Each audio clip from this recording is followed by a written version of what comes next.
안녕하세요, 미니파파입니다. 제가 추석 전에 좋은 기업을 찾는 종목 발굴 노하우를 선물로 드리면서 구독자가 늘어나는 추이를 보면서 또 선물을 드리겠다고 했는데, 현재 구독자 수가 늘어나는 걸 봐서는 제가 가지고 있는 선물을 드리지 못할 수도 있을 것 같아서, 내일이 또 한글날이고 3일 동안 쉬는 날이잖아요. 뭐 선물이야 많이 자주 받으면 더 좋은 거니까, 제가 실제 종목 발굴을 할 때 체크하는 것들, 이런 노하우들을 자주자주 영상으로 올려드리겠습니다. 지금 시각은 새벽 12시 40분쯤 됐어요. 제 대부분의 영상을 보시면은 스탠드 조명이 뒤에 켜져 있어요.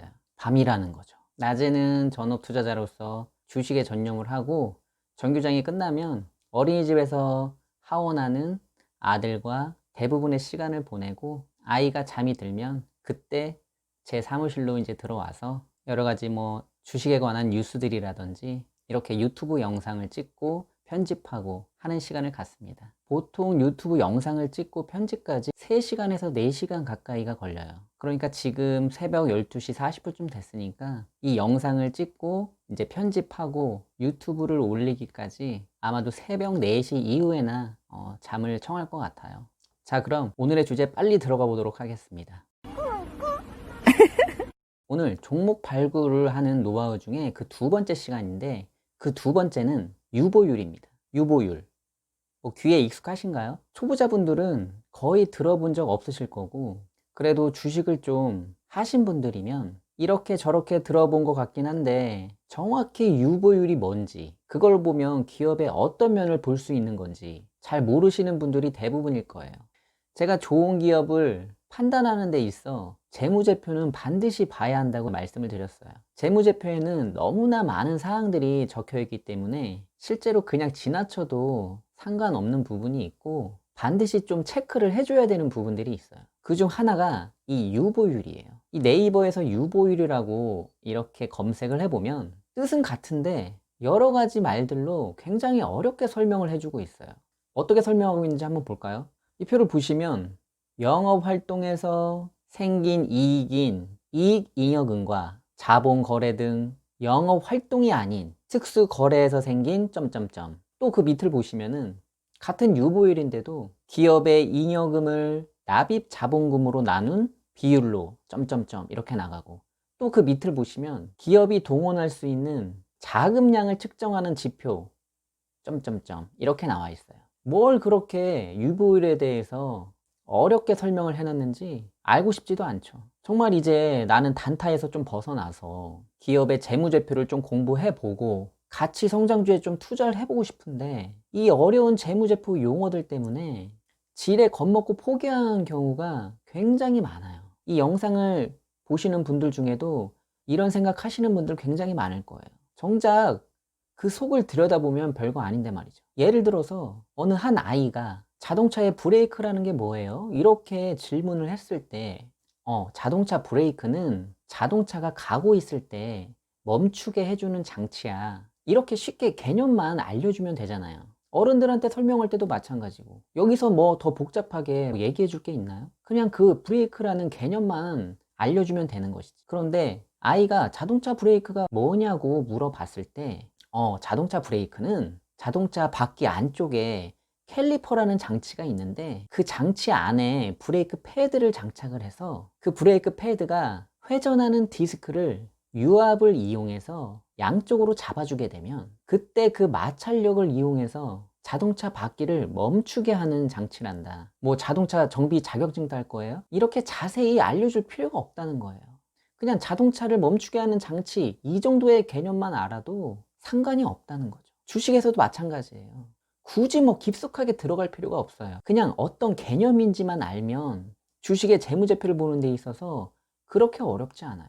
여러분들이 그 개념만 아시고 거기서 더 알고 싶을 때, 그때 따로 공부하시면 되는 거예요. 그래서 제가 이 유보율이라는 개념 정리만 쉽고 간단하게 오늘 설명을 해드릴게요. 그리고 이 유보율이 재무제표를 보는 데 있어서 무엇을 보는 것인지, 또 왜 이게 중요한 건지 이어서 말씀을 드릴게요. 이 기사를 한번 보세요. 삼성전자의 사내 유보금이 298조, 약 300조가 있다고 민주노총에서 환수 촉구에 들어갔다. 2020년 6월 기사예요. 최근 거죠. 여기서 말하는 삼성전자의 사내 유보금, 뭘 말하는 걸까요? 이 유보금이라는 것은 이 삼성전자가 벌어들인 돈 중에서 298조를 어떤 다른 데에 투자하거나 쓰지 않고 유보하고 있다, 가지고 있다는 뜻이에요. 298조, 엄청난 돈이죠. 이 표에 보듯이 이 대한민국의 1년 국가 예산이 최근 2, 3년 사이에 400조가 넘어갔지만 그 전에는 300조 원대였으니까 삼성전자가 가지고 있는 약 300조, 약 300조에 가까운 돈이 얼마나 큰 금액인지 감이 오실 거예요. 근데 민주노총이 삼성전자가 이렇게 돈을 많이 갖고 있는지 어떻게 알았을까요? 내부 정보를 누가 알고 있었을까요? 아니에요. 재무제표에 친절하게 나와 있어요. 이 얘기는 뭐예요? 한 기업의 재무제표를 보면 이 기업이 돈을 얼마나 유보하고 있는지, 돈을 얼마나 갖고 있는지 알 수 있다는 거예요.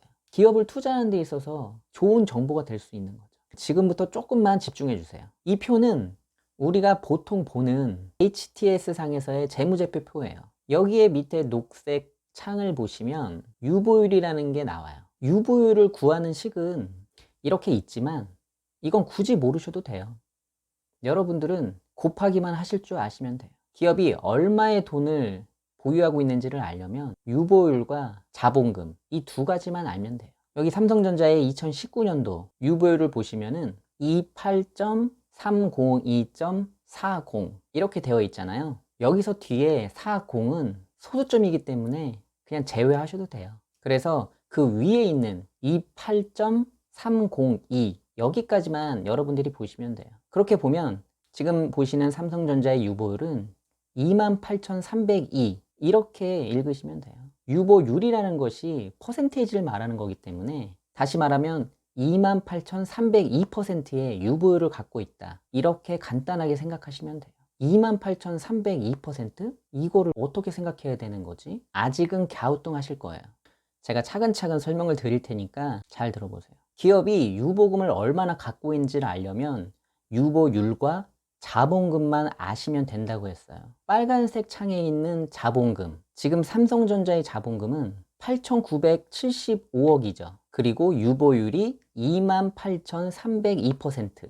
여기서 여러분들이 이 자본금과 유보율의 비율대로 곱해주기만 하면 되는데, 그럼 어떻게 곱해주느냐? 여기 삼성전자의 유보율은 28,302%라고 그랬잖아요. 여러분들이 삼성전자의 28,302%, 여기서 조금 헷갈리실 수 있는데, 우리가 유보율을 볼 때 보통 100%가 자본금의 1배, 200%가 자본금의 2배의 유보금을 갖고 있다는 뜻이거든요. 그럼 만약에 삼성전자의 유보율이 28,302가 아니고 2,800이었다, 이렇게 생각했을 때는 자본금의 몇 배의 유보금을 갖고 있는 거? 28,000이었을 때 280배니까 2,800일 때는 28배가 되는 거죠. 조금 이해가 가시나요? 유보율은 100%당 1배라고 했잖아요. 그러면 200%는 2배고 300%면 3배고 이렇게 되는 거예요.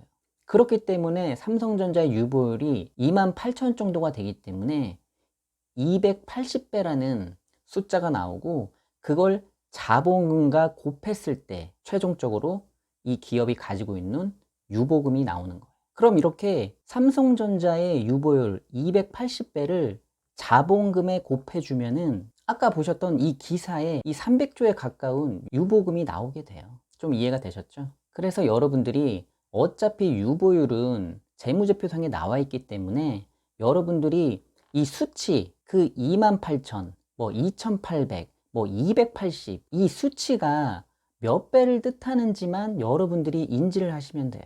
그런데 삼성전자처럼 이렇게 유보율이 자본금의 280배까지 유보금을 가지고 있는 기업은 거의 없다고 보시면 돼요. 이런 케이스는 정말 특별한 경우고, 업종마다 조금 다르겠지만 유보율이 어느 정도가 평균적이고 적당한가의 기준을 여러분들이 궁금해 하실 거예요. 유보율이 많을수록 저는 기업의 안정성 측면에서 좋다고 생각하고, 유보율이 1000% 이하인 기업들은 개인적으로 회사의 재무 안전성 측면에서 좋게 바라보지는 않고 있어요. 적어도 자본금의 10배 이상의 유보율을 가지고 있는 게 기준이라고 생각하시고 유보율을 바라보시면 좋을 것 같아요. 그래서 삼성전자 이외에 다른 기업들을 제가 한번 가지고 와봤어요. 하이닉스, LG전자, 빅텍 이렇게 가지고 와봤는데 표를 보시면 하이닉스가 뭐 1200대, 뭐 LG전자가 1400대, 빅텍이 600대 정도 되죠. 이런 걸 봤을 때 삼성전자 유보율이 얼마나 큰 수치인지 감이 오실 거예요. 이 표를 봤을 때 제가 왜 유보율을 1000 이상으로 기준을 두는지 아시겠죠? 자, 마지막으로 정리를 한번 해볼게요. 기업이 어느 정도의 돈을 좀 보유하고 있는지, 즉 유보금이 얼마나 되는지 유보율을 통해서 알 수가 있는데, 자본금의 유보율의 비율을 곱한 값, 그것이 바로 유보금이 된다. 보통 자본금의 10배, 즉 유보율이 1000% 이상부터가 제가 생각하는 재무 안정성 측면에서 기준이라고 생각하고, 3000 이상부터는 재무 안정성 측면에서 괜찮은 기업이다 라고 생각하시면 될 것 같아요. 이 영상을 보시고 난 후에 여러분들이 지금 보유한 주식이 유보율이 얼마 정도 되며 자본금과 함께 그 비율로 곱했을 때 어느 정도의 유보금을 갖고 있는지 계산을 한번 해보세요. 몇 번 하시다 보면은 많이 익숙해지실 거예요. 이게 익숙해지시면 굳이 계산할 필요 없이 눈으로 이렇게 한번 훑어보시면, 아, 이 기업이 재무 안정성이 어느 정도 있는 기업이구나 라고 자연스럽게 알게 되실 수 있을 거예요. 오늘은 종목 발굴 노하우 그 두 번째 유보율에 대해서 말씀을 드렸어요. 어떻게 좀 영상에 도움이 되셨나요? 영상이 도움이 되셨다면 구독과 좋아요, 알림 설정 눌러주시고 이 영상이 필요한 분들에게 공유까지 해주시면 몇 시간 동안 이 영상을 만든 저에게 큰 힘이 됩니다. 영상 끝까지 시청해 주셔서 감사하고 다음 영상에서 또 찾아뵙겠습니다.